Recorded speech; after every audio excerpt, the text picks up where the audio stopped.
All the gentlemen except Gabriel ate some of the pudding out of compliment to Aunt Julia. As Gabriel never ate sweets, the celery had been left for him. Freddie Malins also took a stalk of celery and ate it with his pudding.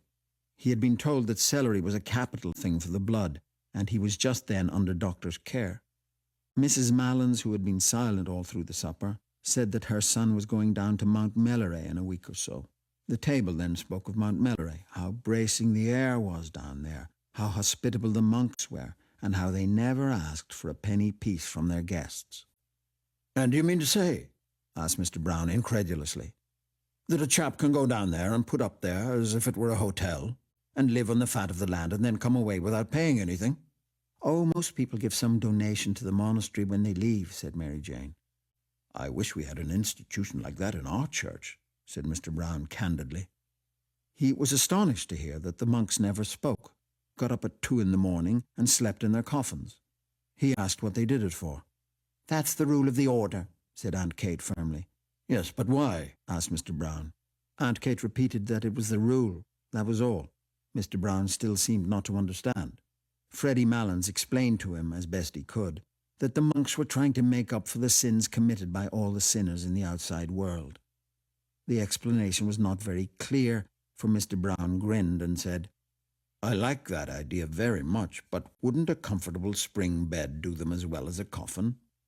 "The coffin," said Mary Jane, "is to remind them of their last end." As the subject had grown lugubrious, it was buried in a silence of the table, during which Mrs. Malins could be heard saying to her neighbour in an indistinct undertone, "They are very good men, the monks, very pious men." The raisins and almonds and figs and apples and oranges and chocolates and sweets were now passed about the table, and Aunt Julia invited all the guests to have either port or sherry. At first Mr. Bartell D'Arcy refused to take either, but one of his neighbours nudged him and whispered something to him, upon which he allowed his glass to be filled. Gradually, as the last glasses were being filled, the conversation ceased. A pause followed, broken only by the noise of the wine and by unsettlings of chairs. The Misses Morkan, all three, looked down at the tablecloth. Someone coughed once or twice, and then a few gentlemen patted the table gently as a signal for silence. The silence came, and Gabriel pushed back his chair and stood up. The patting at once grew louder in encouragement and then ceased altogether. Gabriel leaned his 10 trembling fingers on the tablecloth and smiled nervously at the company. Meeting a row of upturned faces, he raised his eyes to the chandelier. The piano was playing a waltz tune, and he could hear the skirts sweeping against the drawing-room door. People, perhaps, were standing in the snow on the quay outside, gazing up at the lighted windows and listening to the waltz music. The air was pure there. In the distance lay the park where the trees were weighted with snow. The Wellington Monument wore a gleaming cap of snow that flashed westward over the white field of 15 acres. He began, "Ladies and gentlemen, it has fallen to my lot this evening, as in years past, to perform a very pleasing task, but a task for which I am afraid my poor powers as a speaker are all too inadequate." "No, no," said Mr. Brown. "But however that may be, I can only ask you tonight to take the will for the deed, and to lend me your attention for a few moments while I endeavour to express to you in words what my feelings are on this occasion.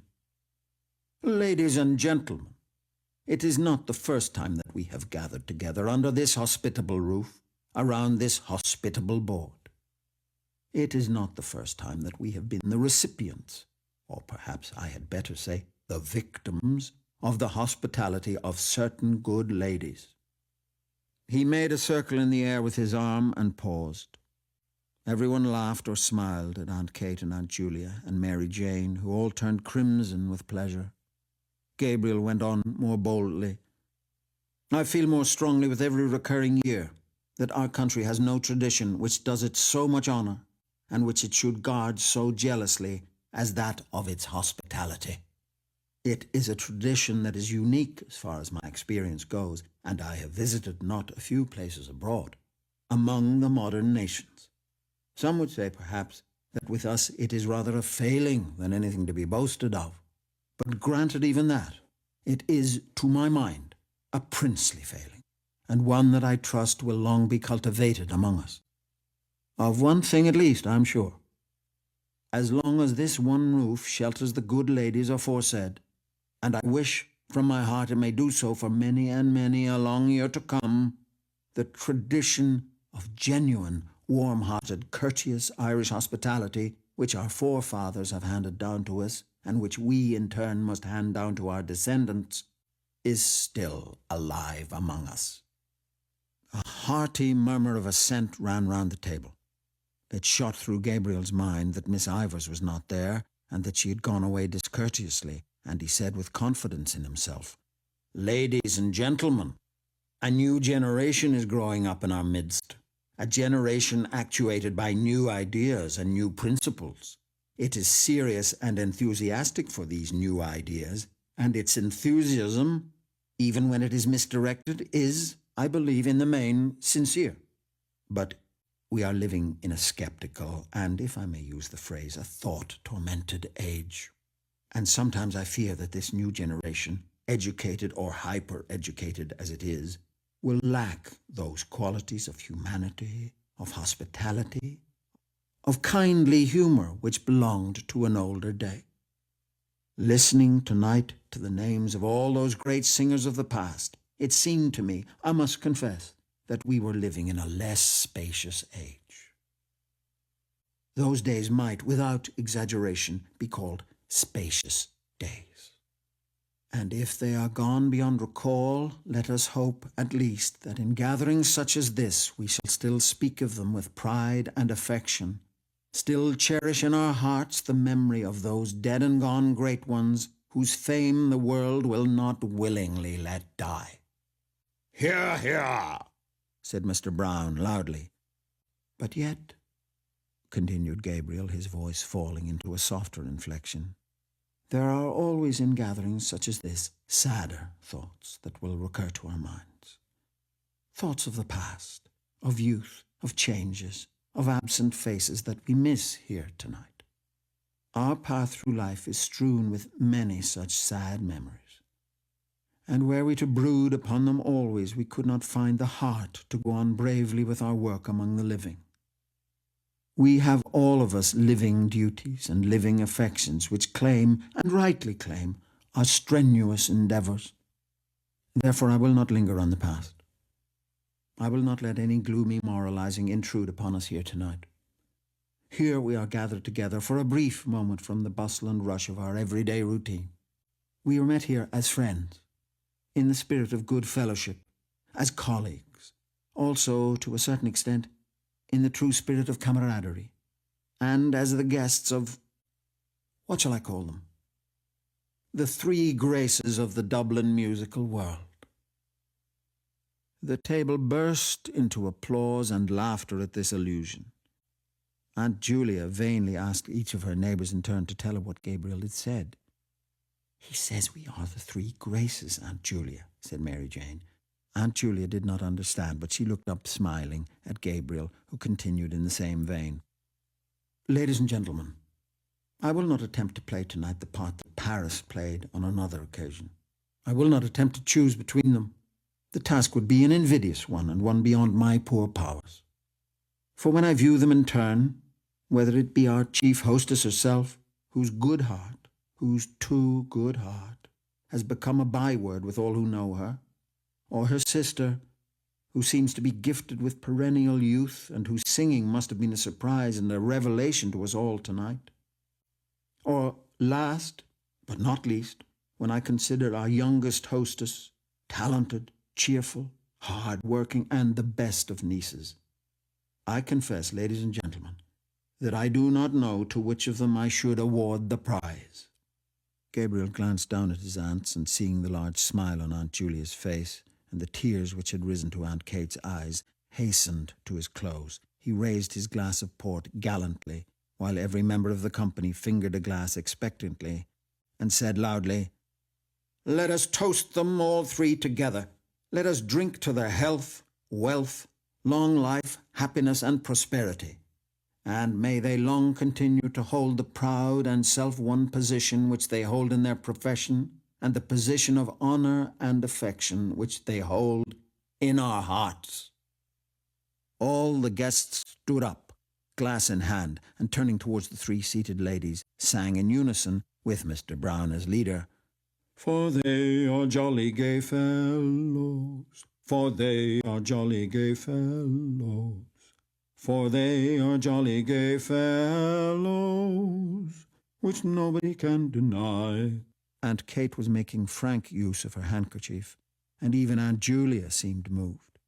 Freddie Malins beat time with his pudding fork, and the singers turned towards one another, as if in melodious conference, while they sang with emphasis, "Unless she tells a lie, unless she tells a lie." Then turning once more towards their hostesses, they sang, "For they are jolly gay fellows, for they are jolly gay fellows, for they are jolly gay fellows, which nobody can deny."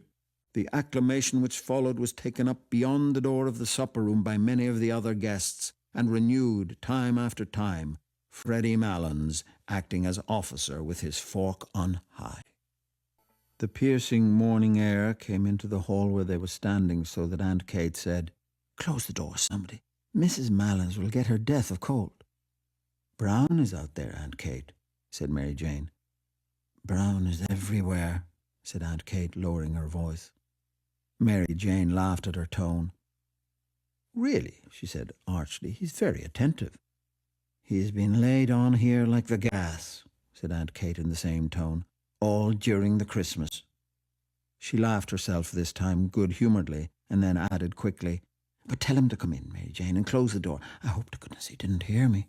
At that moment the hall door was opened, and Mr. Brown came in from the doorstep, laughing as if his heart would break. He was dressed in a long green overcoat with mock astrakhan cuffs and collar, and wore on his head an oval fur cap. He pointed down the snow-covered quay from where the sound of shrill, prolonged whistling was borne in. "Teddy will have all the cabs in Dublin out," he said. Gabriel advanced from the little pantry behind the office, struggling into his overcoat, and looking round the hall, said, "Gretta not down yet?" "She's getting on her things, Gabriel," said Aunt Kate. "Who's playing up there?" asked Gabriel. "Nobody, they're all gone."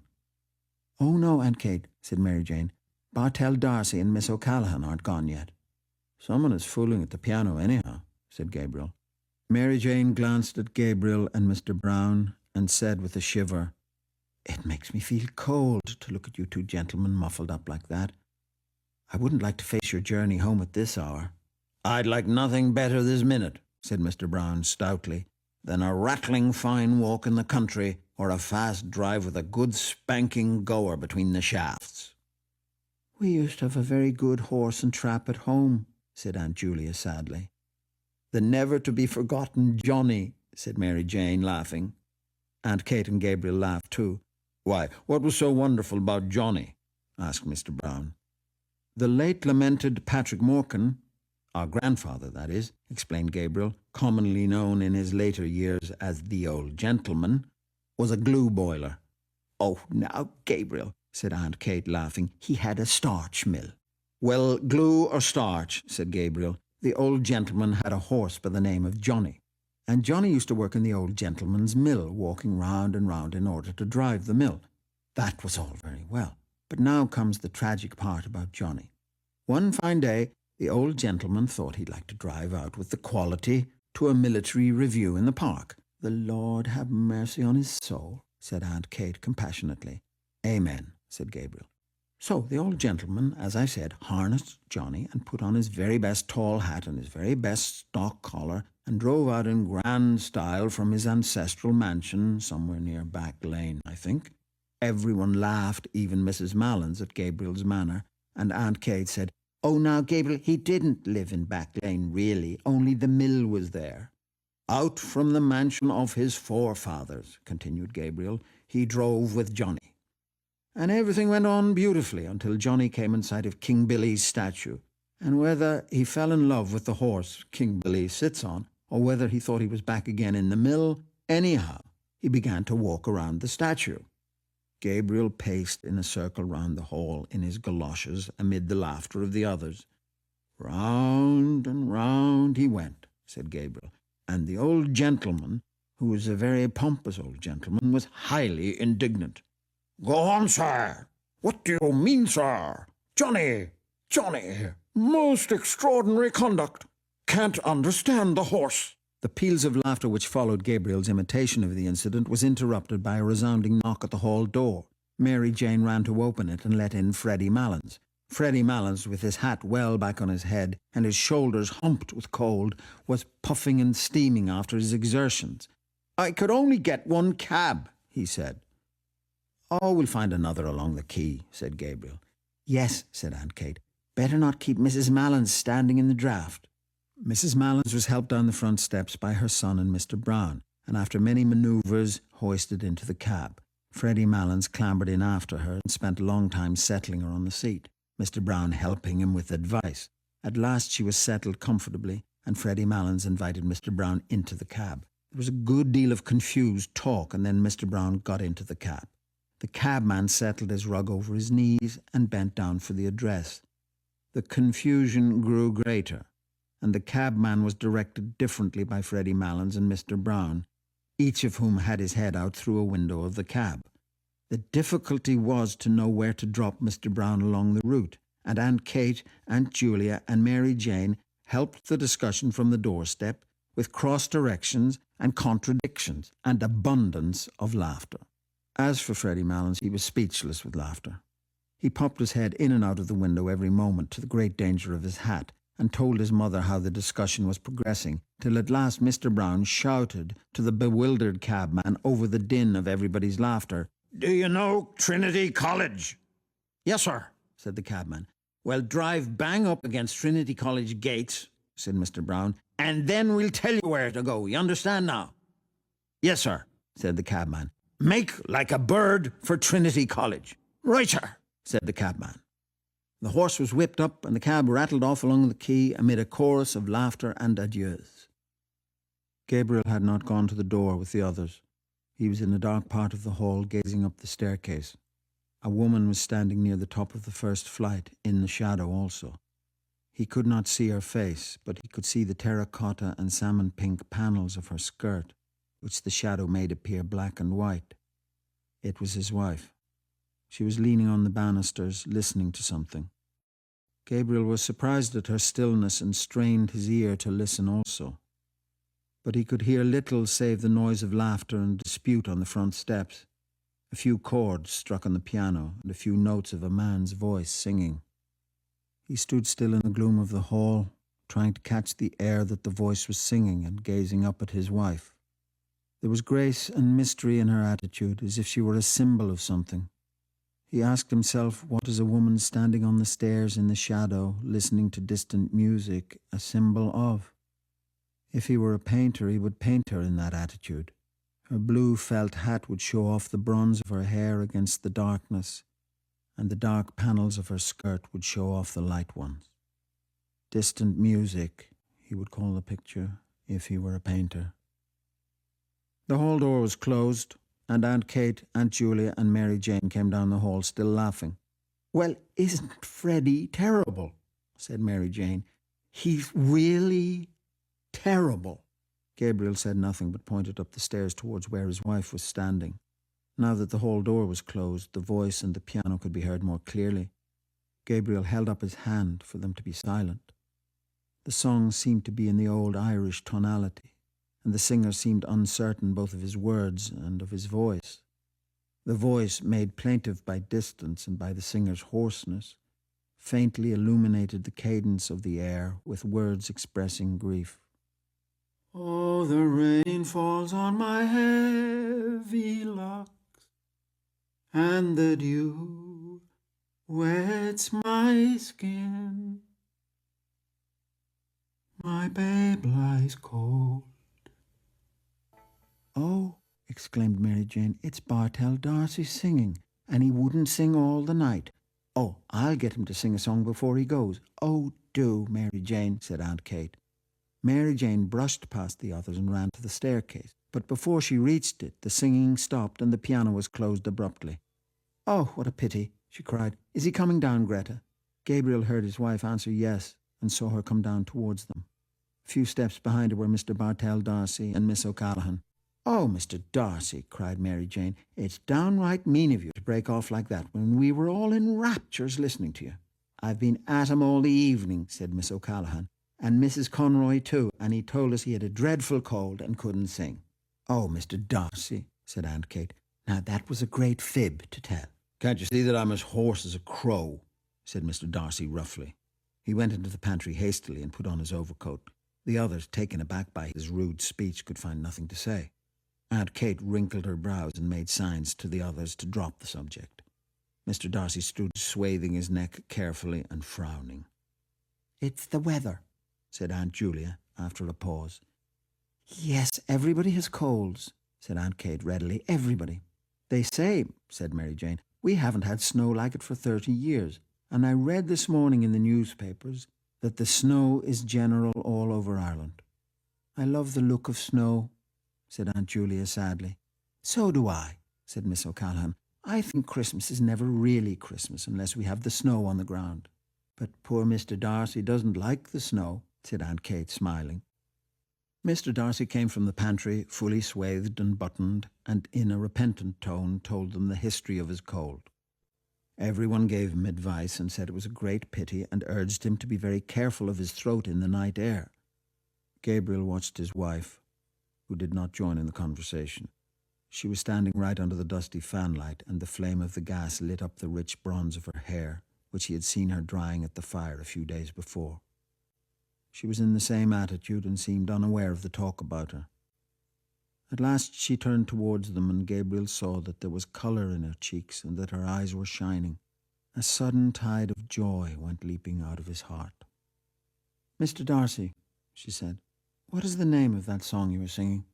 "It's called The Lass of Aughrim," said Mr. Darcy, "but I couldn't remember it properly." "Why, do you know it?" "The Lass of Aughrim," she repeated. "I couldn't think of the name." "It's a very nice air," said Mary Jane. "I'm sorry you were not in voice tonight." "Now, Mary Jane," said Aunt Kate, "don't annoy Mr. Darcy. I won't have him annoyed." Seeing that all were ready to start, she shepherded them to the door, where good night was said. "Well, good night, Aunt Kate, and thanks for the pleasant evening."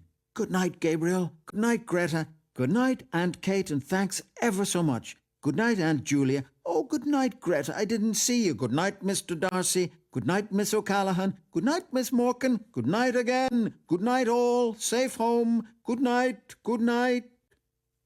The morning was still dark. A dull yellow light brooded over the houses and the river, and the sky seemed to be descending. It was slushy underfoot, and only streaks and patches of snow lay on the roofs, on the parapets of the quay, and on the area railings. The lamps were still burning redly in the murky air, and across the river the palace of the forecourts stood out menacingly against the heavy sky.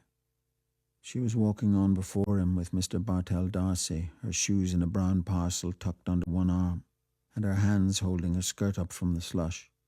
She had no longer any grace of attitude, but Gabriel's eyes were still bright with happiness.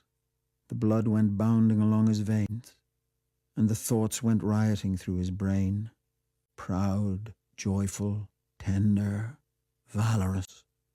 She was walking on before him so lightly and so erect that he longed to run after her noiselessly, catch her by the shoulders, and say something foolish and affectionate into her ear. She seemed to him so frail that he longed to defend her against something and then to be alone with her. Moments of their secret life together burst like stars upon his memory. A heliotrope envelope was lying beside his breakfast cup, and he was caressing it with his hand. Birds were twittering in the ivy, and the sunny web of the curtain was shimmering along the floor. He could not eat for happiness. They were standing on the crowded platform, and he was placing a ticket inside the warm palm of her glove. He was standing with her in the cold, looking in through a grated window at a man making bottles in a roaring furnace. It was very cold. Her face, fragrant in the cold air, was quite close to his, and suddenly he called out to the man at the furnace, "Is the fire hot, sir?" But the man could not hear with the noise of the furnace. It was just as well. He might have answered rudely, A wave of yet more tender joy escaped from his heart and went coursing in warm flood along his arteries. Like the tender fire of stars, moments of their life together that no one knew of or would ever know of, broke upon and illumined his memory. He longed to recall to her those moments, to make her forget the years of their dull existence together, and remember only their moments of ecstasy. For the years, he felt, had not quenched his soul or hers. Their children, his writing, her household cares had not quenched all their souls' tender fire. In one letter that he had written to her then, he had said, "Why is it that words like these seem to me so dull and cold? Is it because there is no word tender enough to be your name?" Like distant music, these words that he had written years before were borne towards him from the past. He longed to be alone with her. When the others had gone away, when he and she were in the room in the hotel, then they would be alone together. He would call her softly, "Gretta." Perhaps she would not hear at once. She would be undressing. Then something in his voice would strike her. She would turn and look at him. At the corner of Wine Tavern Street, they met a cab. He was glad of its rattling noise, as it saved him from conversation. She was looking out of the window and seemed tired. The others spoke only a few words, pointing out some building or street. The horse galloped along wearily under the murky morning sky, dragging his old rattling box after his heels, and Gabriel was again in a cab with her, galloping to catch the boat, galloping to their honeymoon. As the cab drove across O'Connell Bridge, Miss O'Callaghan said, "They say you never cross O'Connell Bridge without seeing a white horse." "I see a white man this time," said Gabriel. "Where?" asked Mr. Bartell D'Arcy. Gabriel pointed to the statue on which lay patches of snow. Then he nodded familiarly to it and waved his hand.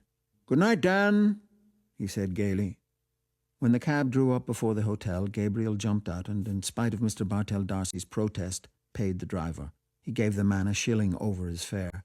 The man saluted and said, "A prosperous new year to you, sir." "The same to you," said Gabriel cordially. She leaned for a moment on his arm in getting out of the cab and while standing at the curbstone, bidding the others good night. She leaned lightly on his arm, as lightly as when she had danced with him a few hours before. He had felt proud and happy then, happy that she was his, proud of her grace and wifely carriage. But now, after the kindling again of so many memories, the first touch of her body, musical and strange and perfumed, sent through him a keen pang of lust.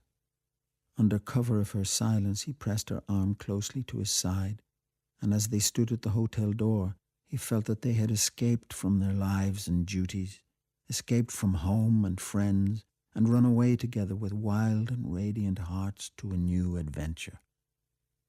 An old man was dozing in a great hooded chair in the hall. He lit a candle in the office and went before them to the stairs. They followed him in silence, their feet falling in soft thuds on the thickly carpeted stairs. She mounted the stairs behind the porter, her head bowed in the ascent, her frail shoulders curved as with a burden, her skirt girt tightly about her. He could have flung his arms about her hips and held her still, for his arms were trembling with desire to seize her, and only the stress of his nails against the palms of his hands held the wild impulse of his body in check. The porter halted on the stairs to settle his guttering candle. They halted too on the steps below him. In the silence, Gabriel could hear the falling of the molten wax into the tray and the thumping of his own heart against his ribs. The porter led them along a corridor and opened a door.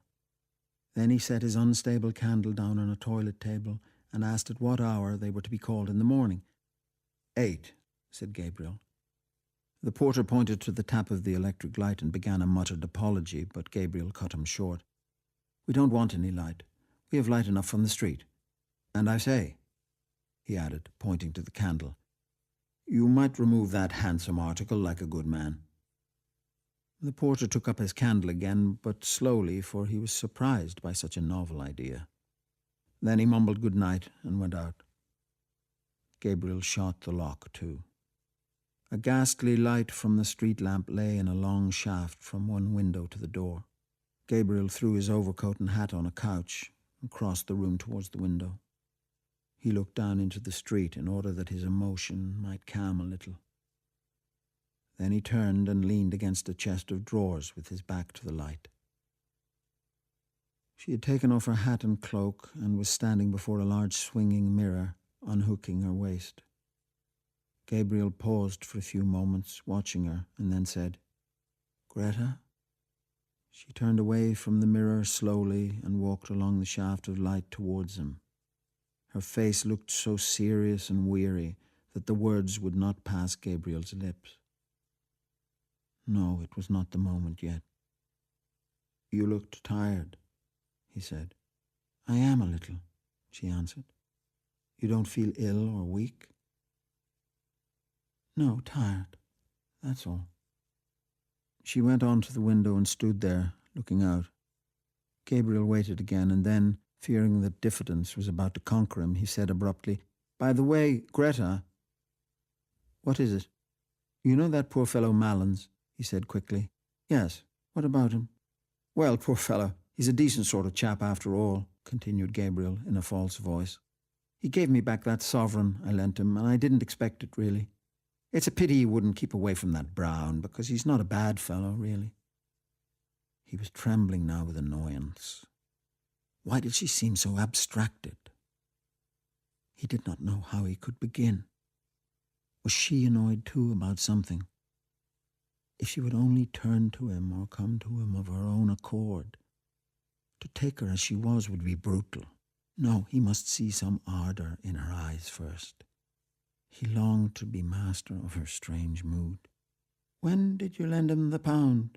she asked after a pause. Gabriel strove to restrain himself from breaking out into brutal language about the sottish Malins and his £1. He longed to cry to her from his soul, to crush her body against his, to overmaster her. But he said, "Oh, at Christmas, when he opened that little Christmas card shop in Henry Street." He was in such a fever of rage and desire that he did not hear her come from the window. She stood before him for an instant, looking at him strangely. Then, suddenly raising herself on tiptoe and resting her hands lightly on his shoulders, she kissed him. "You are a very generous person, Gabriel," she said. Gabriel, trembling with delight at her sudden kiss and at the quaintness of her phrase, put his hands on her hair and began smoothing it back, scarcely touching it with his fingers. The washing had made it fine and brilliant. His heart was brimming over with happiness. Just when he was wishing for it, she had come to him of her own accord. Perhaps her thoughts had been running with his. Perhaps she had felt the impetuous desire that was in him, and then the yielding mood had come upon her. Now that she had fallen to him so easily, he wondered why he had been so diffident. He stood holding her head between his hands, then slipping one arm swiftly about her body and drawing her towards him, he said softly, "Gretta, dear, what are you thinking about?" She did not answer nor yield wholly to his arm. He said again softly, "Tell me what it is, Gretta. I think I know what is the matter." "Do I know?" She did not answer at once. Then she said in an outburst of tears, "Oh, I'm thinking about that song, the Lass of Aughrim." She broke loose from him and ran to the bed, and throwing her arms across the bed rail, hid her face. Gabriel stood stock still for a moment in astonishment and then followed her. As he passed in the way of the cheval glass, he caught sight of himself in full length, his broad, well-filled shirt front, the face whose expression always puzzled him when he saw it in a mirror, and his glimmering gilt-rimmed eyeglasses. He halted a few paces from her and said, "What about the song? Why does that make you cry?" She raised her head from her arms and dried her eyes with the back of her hand like a child. A kinder note than he had intended went into his voice. "Why, Gretta?" he asked. I'm thinking about a person long ago who used to sing that song. And who was the person long ago? Asked Gabriel, smiling. It was a person I used to know in Galway when I was living with my grandmother, she said. The smile passed away from Gabriel's face. A dull anger began to gather again at the back of his mind, and the dull fires of his lust began to glow angrily in his veins. Someone you were in love with? He asked ironically. It was a young boy I used to know, she answered, named Michael Fury. He used to sing that song, The Lass of Aughrim. He was very delicate. Gabriel was silent. He did not wish her to think that he was interested in this delicate boy. I can see him so plainly, she said after a moment. Such eyes as he had. Big, dark eyes. And such an expression in them. An expression. Oh, then you are in love with him, said Gabriel. I used to go out walking with him, she said, when I was in Galway. A thought flew across Gabriel's mind. Perhaps that was why you wanted to go to Galway with that Ivors girl, he said coldly. She looked at him and asked in surprise, What for? Her eyes made Gabriel feel awkward. He shrugged his shoulders and said, How do I know?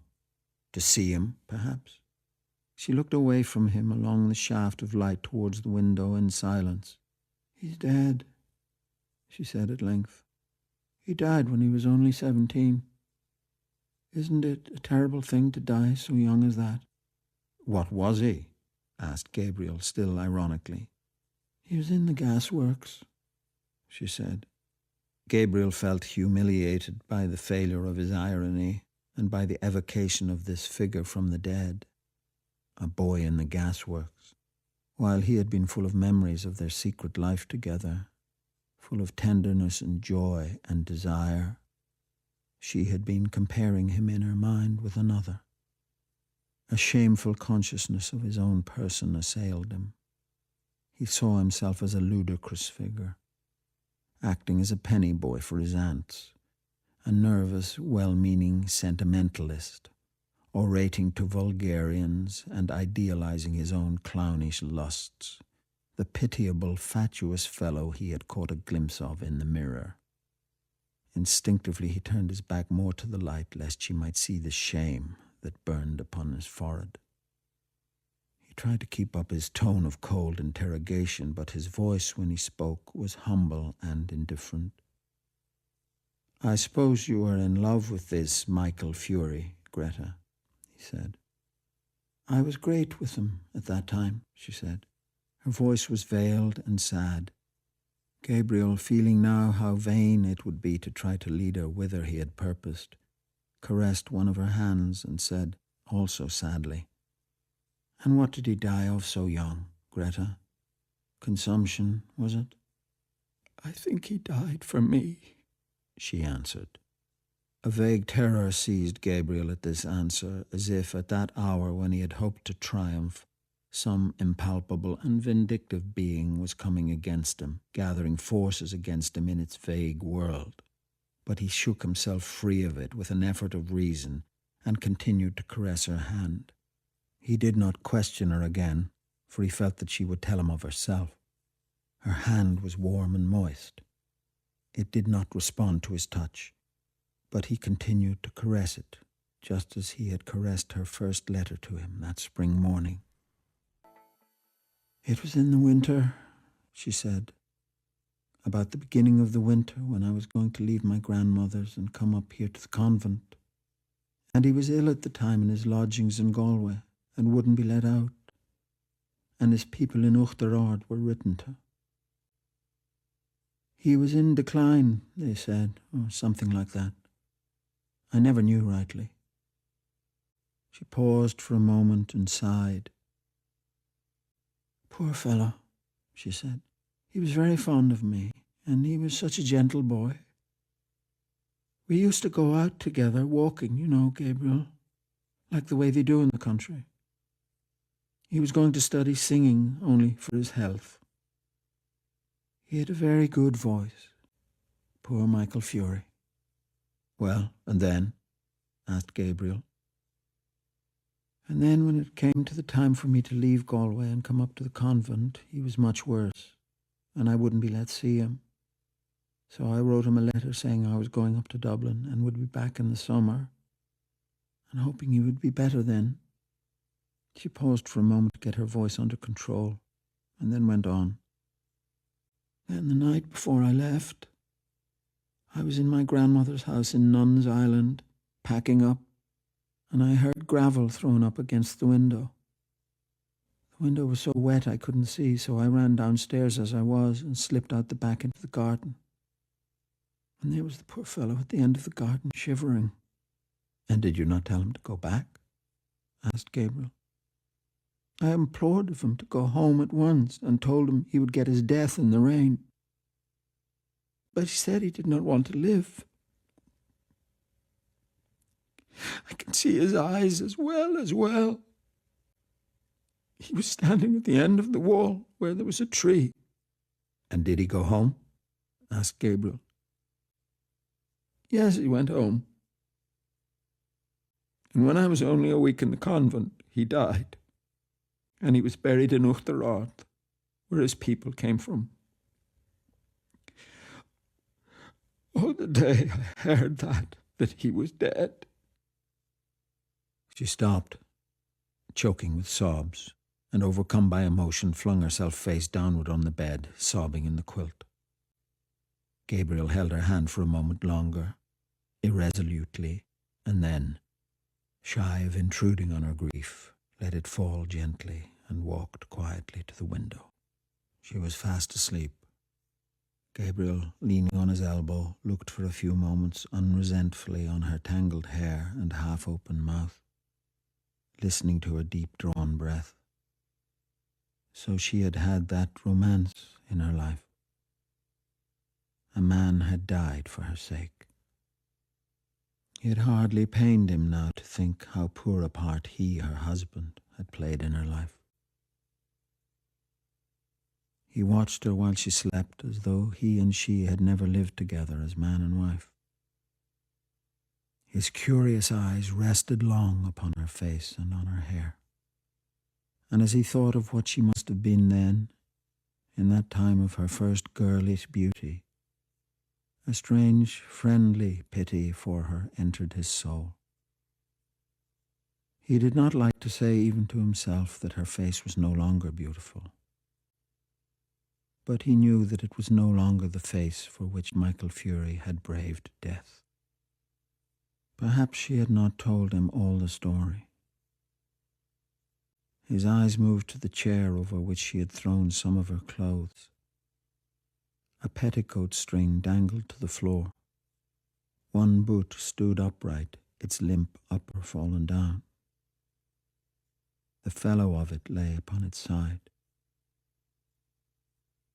He wondered at his riot of emotions of an hour before. From what had it proceeded? From his aunt's supper? From his own foolish speech? From the wine and dancing? The merry-making when saying good-night in the hall? The pleasure of the walk along the river in the snow? Poor Aunt Julia. She too would soon be a shade, with the shade of Patrick Morcan and his horse. He had caught that haggard look upon her face for a moment when she was singing Arrayed for the Bridal. Soon perhaps he would be sitting in that same drawing-room, dressed in black, his silk hat on his knees. The blinds would be drawn down, and Aunt Kate would be sitting beside him, crying and blowing her nose, and telling him how Julia had died. He would cast about in his mind for some words that might console her, and he would find only lame and useless ones. Yes, that would happen very soon. The air of the room chilled his shoulders. He stretched himself cautiously along under the sheets and lay down beside his wife. One by one, they were all becoming shades.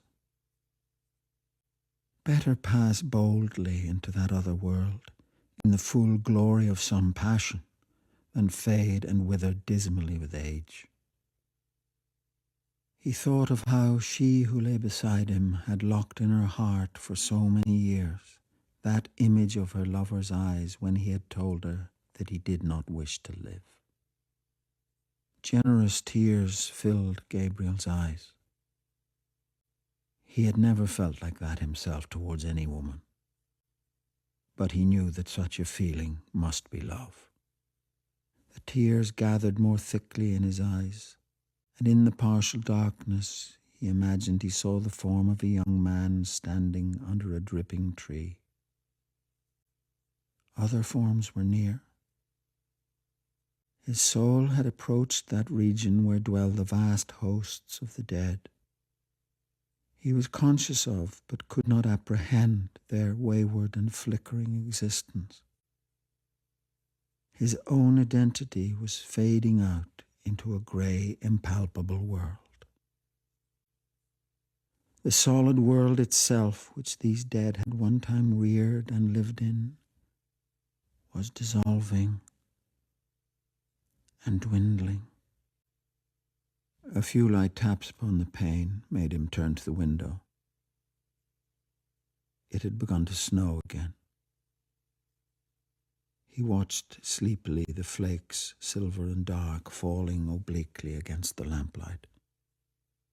The time had come for him to set out on his journey westward. Yes, the newspapers were right. Snow was general all over Ireland.